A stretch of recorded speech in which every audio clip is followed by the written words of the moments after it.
Qala mu'allif hadzal kitab rahimahullah ta'ala wa nafa'ana bihi wa bi'ulumihi naf'a mubarakan lana wa lihinika wa linnasi ajma'in. Bismillahirrahmanirrahim. Wa minha sareng eta tetep tisapalihna wasiat. Pertanyaan lain? Ta'allumul ilmi. Kita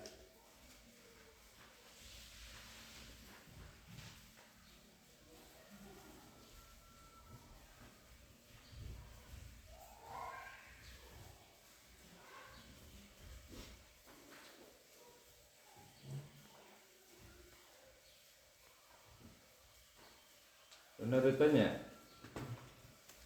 Wa minna sareng eta tetep tina sapalihna wasoya ta'allumul ilmi ari ngaji kana ilmu asyar'i nu bangsa syara. Aya tegasna wa minal wasoya eta tetep ti sapalihna pirang-pirang wasiat at-tis'in anu salapan. Ta'allumul ilmi ari ngaji kana ilmu asyar'i nu bangsa syara.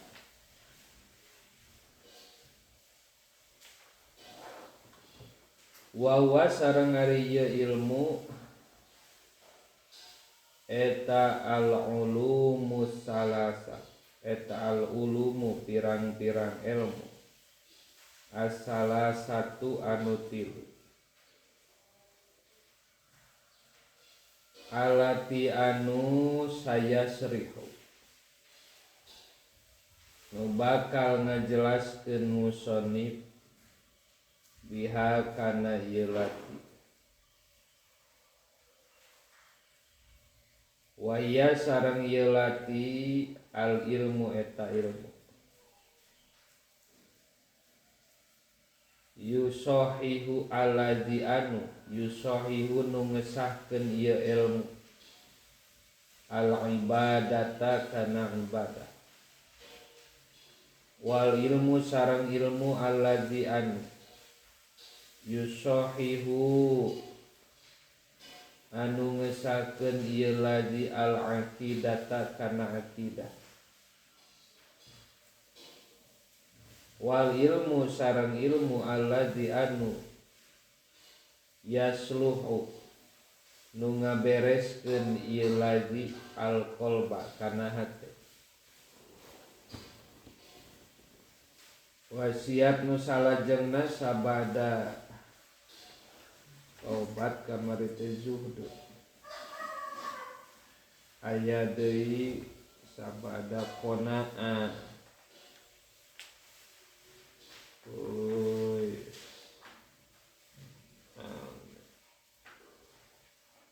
Obat zuhud qanaah ayeuna nyaeta milari ilmu. Ilmu nu mana minimal anu ilmu nu bangsa syara, ilmu nu tilu. Ieu teh hukumna fardu ain sadayana. Mana wae nu tilu teh alladzi yusahihul ibadah. Mengurus kana ibadahnya teh ilmu fikih. Wal ilmu ladzi yusahihul aqidah nu kadua ilmu nu ngabereskeun nu ngesahkeun kana akidah tekad urang nyaeta ilmu tauhid. Wal ilmu ladzi yasluhul qalba jeung ilmu nu ngabereskeun hate ilmu tasawuf ta minimal tilu eta sabab eta fardu ain ilmu fikih ilmu akidah ilmu tauhid jeung ilmu tasawuf. Wa ta'allaman ilman yusahihu ta'atan wa aqidatan muzakil qalbas ula. Wa ta'allaman jeung kudu ngajinya anjeun ilman kana ilmu yusahihu anu ngesahkeun ieu ilmu ta'atan kana damel ta'at wa aqidatan jeung kana aqidah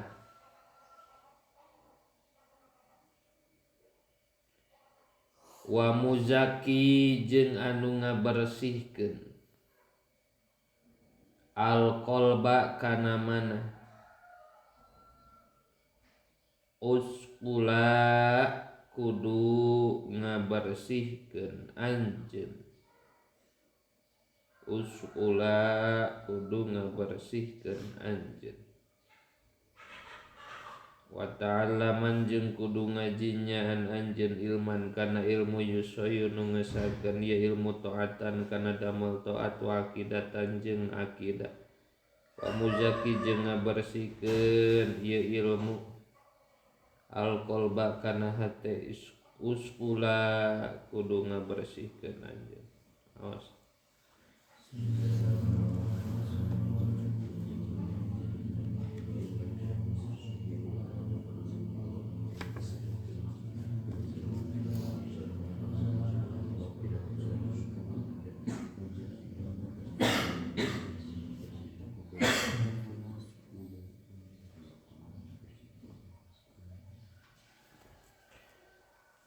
gerapek aji ilmu fikih anu manfaat gerapek aji ilmu fikih anu manfaat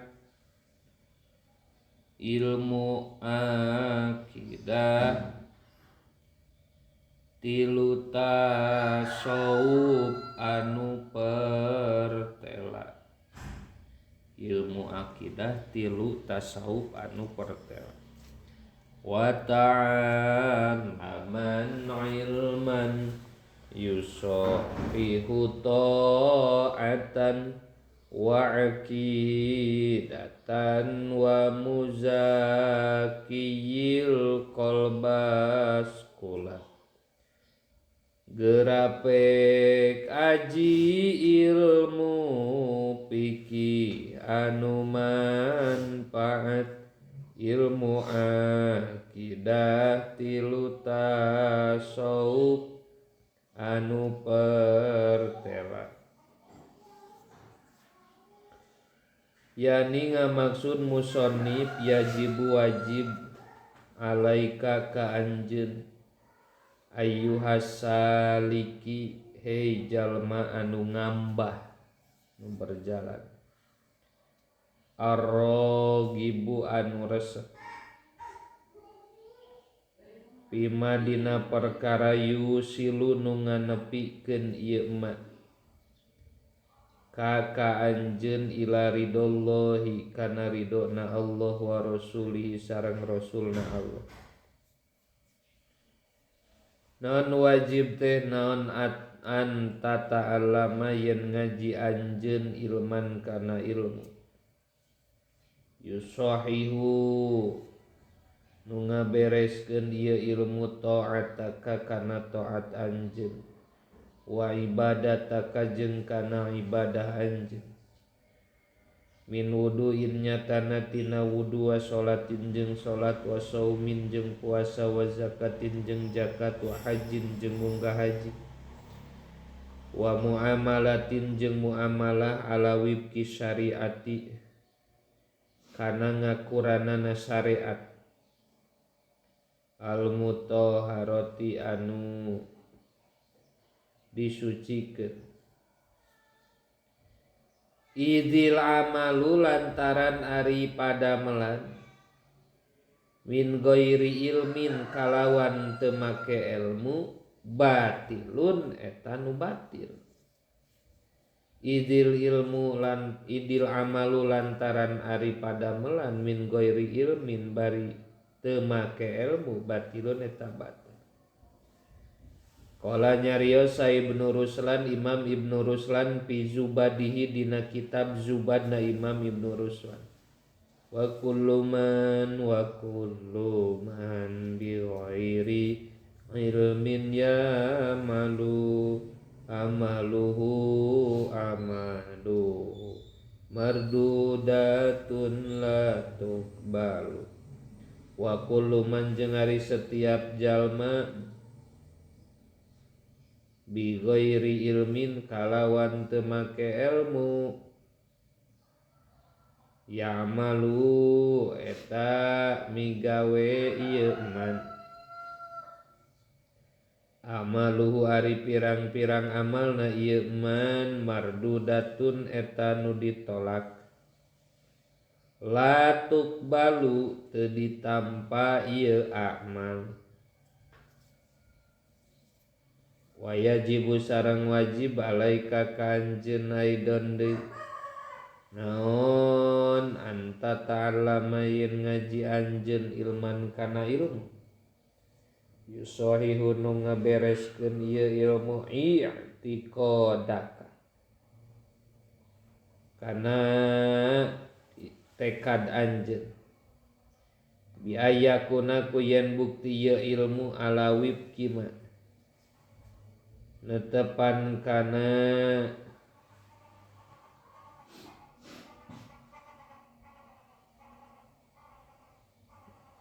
ngakuranana perkara zahaba anu ngajalankeun ilaihi kana ma saha ahlus sunnati wal jamaati wadzalika sareng ari itu yajibu alaika aidon eta litah tariza pikeun ngariksa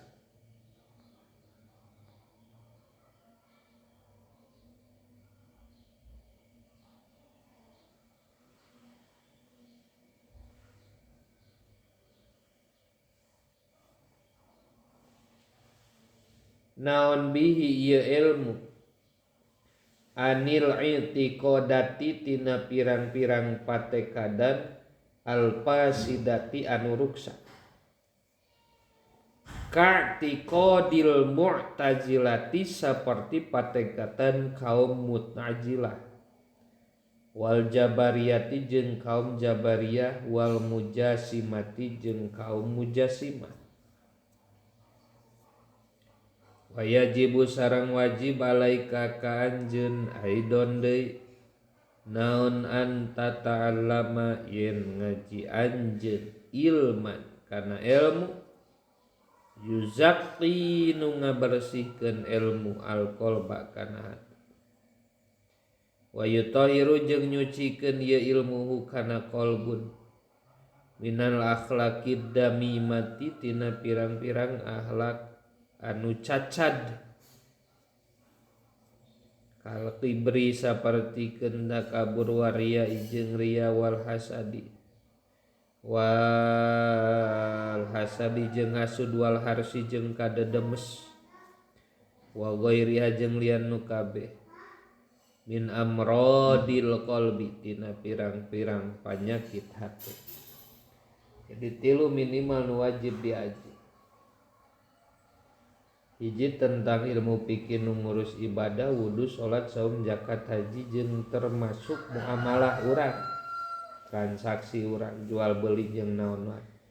Nu kadua ilmu paranti ngabereskeun akidah tegasna ilmu tauhid teh supaya kaluar tina i'tiqadiyah nu fasida saperti nu dipiboga ku kaum Jabariyah, ku kaum Mu'tazilah jeung kaum Mujasimah. Sari Mu'tazilah jeung Jabariyah nu ngeuweuhkeun kana syariat ngayakeun kana hakikat wungkul. Nu kadua nu ngeuweuhkeun kana hakikat makena syariat wungkul. Dari Mujasimah mah anu boga tekad yen Allah ngajirim ngajisim jiga urang jiga jalma. Eta tiluanana i'tiqad teu aya nu beres. dari urang mah ngangkeun jadi ahlu sunnah wal jamaah.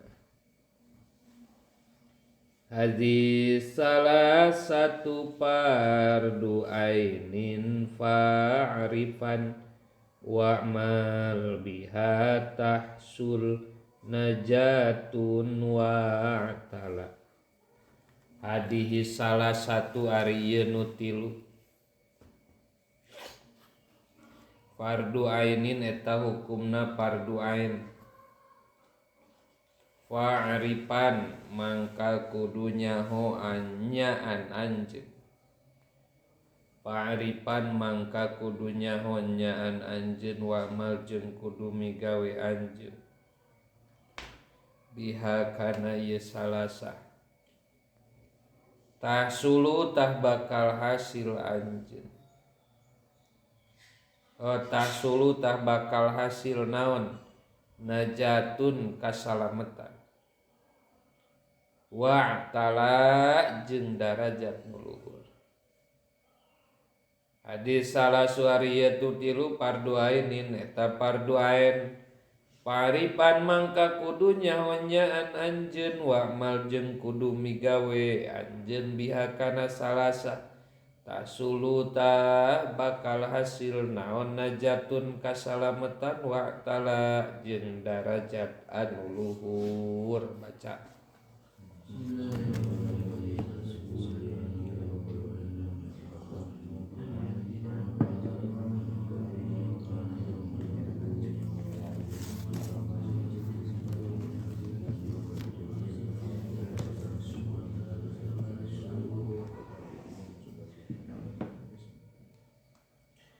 Ilmu nu tilu eta wajib diajina. Ilmu nu tilu eta wajib diajina.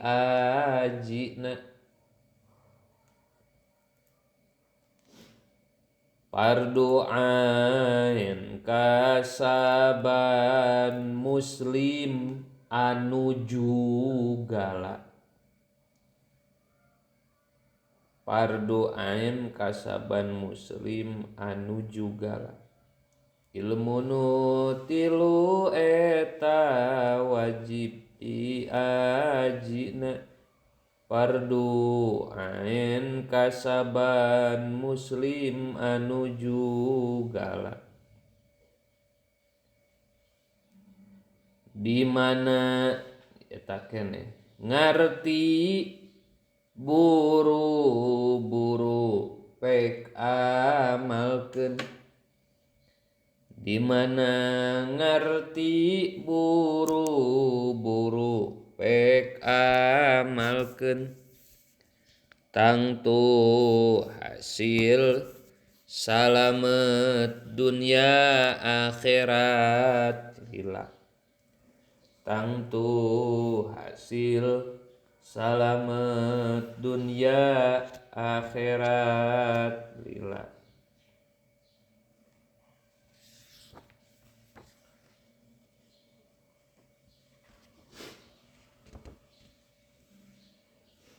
Sok baca.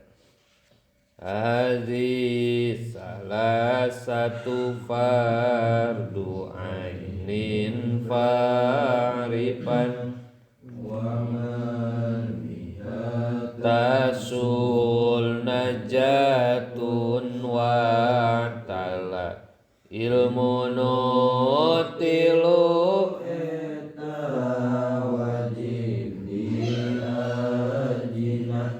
Fardu ain kasaban muslim anu jugala. Di mana ngarti buru-buru pek amalkeun.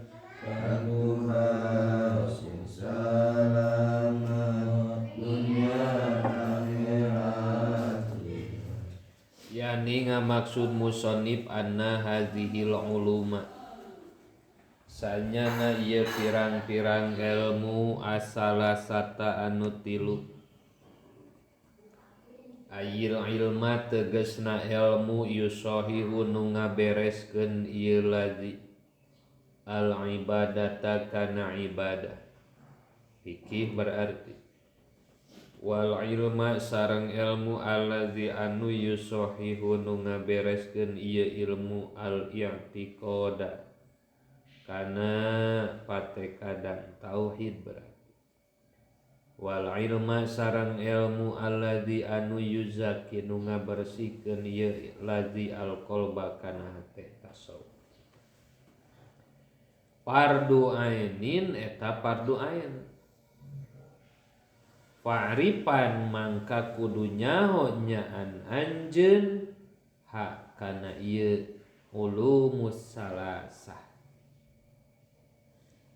Yajibu tegesna wajib ala kulli ahadin ka setiap saurang,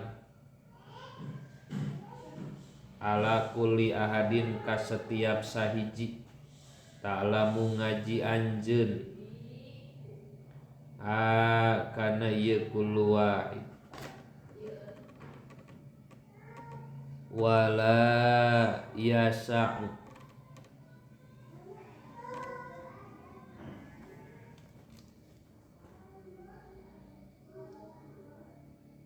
jeung eueuh toleran, eueuh kajembaran, eueuh toleransi ahadan kahiji jalma naon jahluha bodona ieu bodona ieu salasah.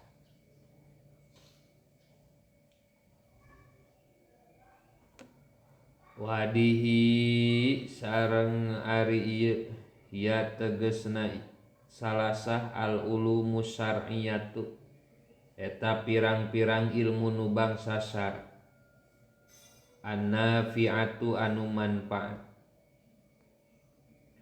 Wa amal mangka kudu migawe anjeun biha kana ieu salasah. Ay annahu tegesna kalakuan sareng tingkah la kholaso eta teu salamat lil alimi pikeun anu berilmu ila ida amila kecuali di mana ngamalkeun ieu alim bi ilmihi kana ilmu na alim. Wa ila jeung lamun teu amila bi ilmihi fahuwa mangka ari jalma eta minal halikina tireng-rengan jalma nu raruksa. Qala nyarios Ibnu Ruslan Fa'mal walau bil usri kazakah takhruj bi nuril ilmi min zulumat. Fa'mal mangka kudu migawe anjeun walau bil usri jeung sanajan kalawan 1/10 kazakati sapertikeun zakat.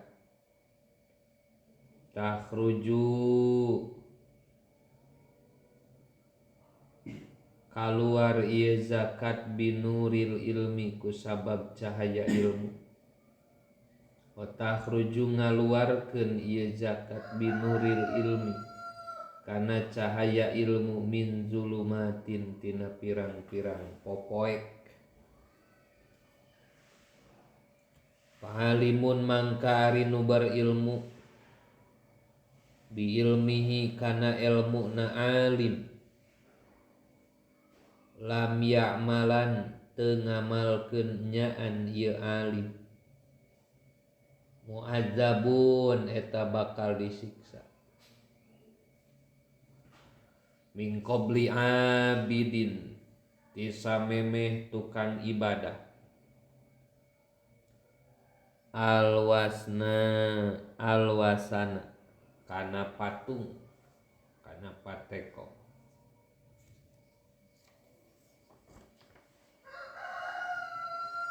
Fa in arabta mangka lamun nyaho anjeun ha kana ieu salasah wa amil tajeng ngamalkeun anjeun biha kana salasa tasulu tah bakal hasil laka ka anjeun naon an-najatu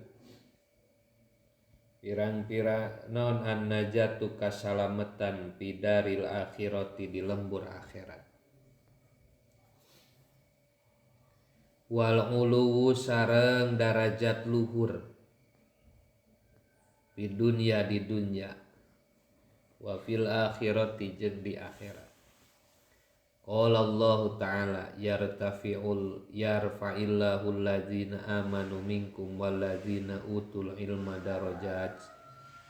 Yarfa ngangkat saha Allah Gusti Allah alladzina kajalma-jalma amanu nu iman ieu ladina minkum ti aranjeun kabeh walladzina jeung jalma-jalma utu nu dibere ieu ladina al ilma kana ilmu darajatin kana pirang-pirang darajat luhur.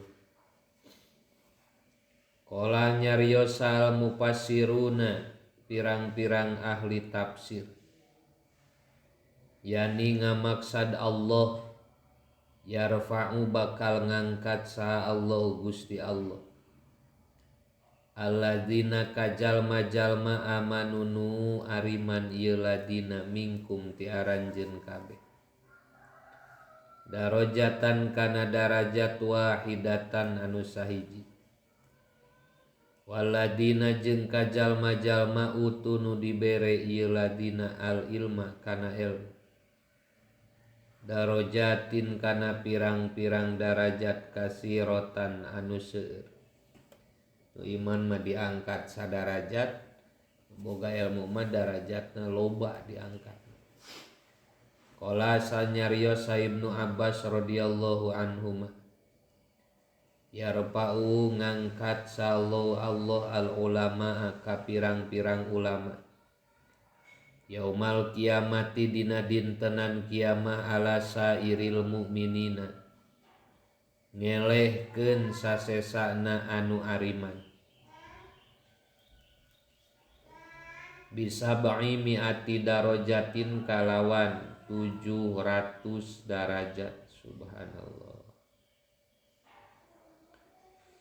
wa baina darajataini jeung eta tetep di antara dua darajat khamsu mi'ati amin ari 500 tahunan perjalanan maksud wa qad syahida sareng nyata nyaksen atawa nyaksi saha an-nabiyyu kangjeng Nabi sallallahu alaihi wasallam bi anna tolabal ilmi kana sanyana nyupri ilmu musilun eta nu nganepikeun ilal jannati menuju surga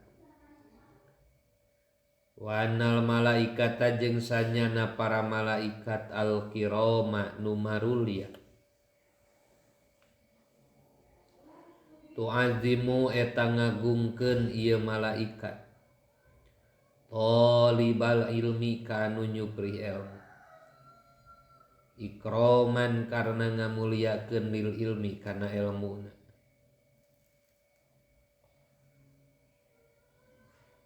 wala tu'azimu jeung teu ngagungkeun ieu malaikat ilaman kecuali kajalma kana nu bukti man aziman eta nu agung bimalakuti samawati dina pirang-pirang karajaan pirang-pirang langit wa qala sareng nyarios sabadul masyayikhi sapali pirang-pirang guru warodatos dongkap alaina ka kami sarojulun hiji lalaki sanadayun anu bangsa sanadi min ahlil kaspi tisapalihna ahli kasab ahli terbuka kasab wakana jeung bukti rojul layakumu eta teu ngadeg rojul li ahadin kahiji jalma illa li talibil ilmi kecuali pikeun nyupri ilmu. Wa yaqulu jeung nyarios rajul innama akumu pastina cicing kuring. Ida raaitu di mana ningali kuring al malaikata ka para malaikat. Takumu anu caricing malaikat. Ma'anahu sarta sanyana kalakuan sareng tingkah kana eta bukti. Layaripu eta teu nyaho saanna sujalma-jalma.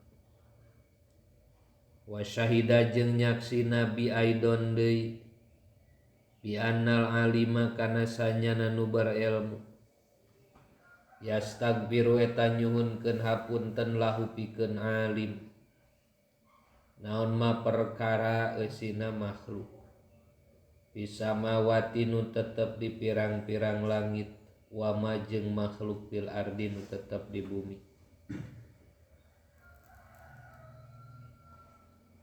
Wa ayu mansoba jeung ari nu mana wae martabat aldoma nu leuwih agung min mansobiman tinimbang martabatna jalma tastagilu nu katungkul saha malaikatus samawati pirang-pirang malaikat langit wal ardi jeung malaikat bumi bil istighfari kana istighfar lahu pikeun ieu alim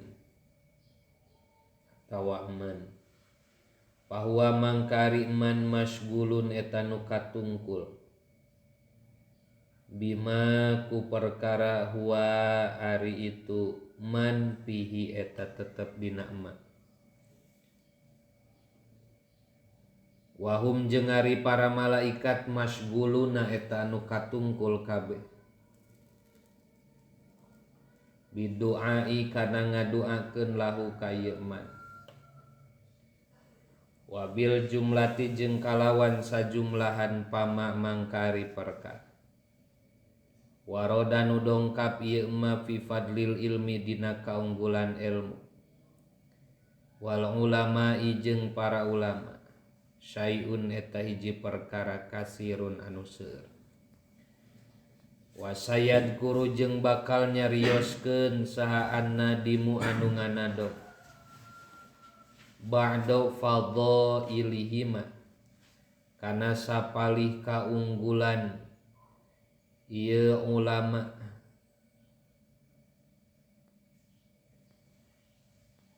bima bahasi hibdil auqati dina ngabahas ngariksa pirang-pirang waktu. Panas alu mangka nyuhunkeun kami Allah ka Allah ayu hakiko kana yen mugi nganyatakeun Allah na ka urang sadaya. Bil ilmi ku ilmu wal amali jeung amal bijahin nabiyyi kalawan kaagungan nabi al karimi nu mulia alaihi eta tetep ka nabi afdolus sholati ari pang afdolna sholawat wa azkat taslimi jeung pang bersihna salam. Wallahu a'lam bishawab.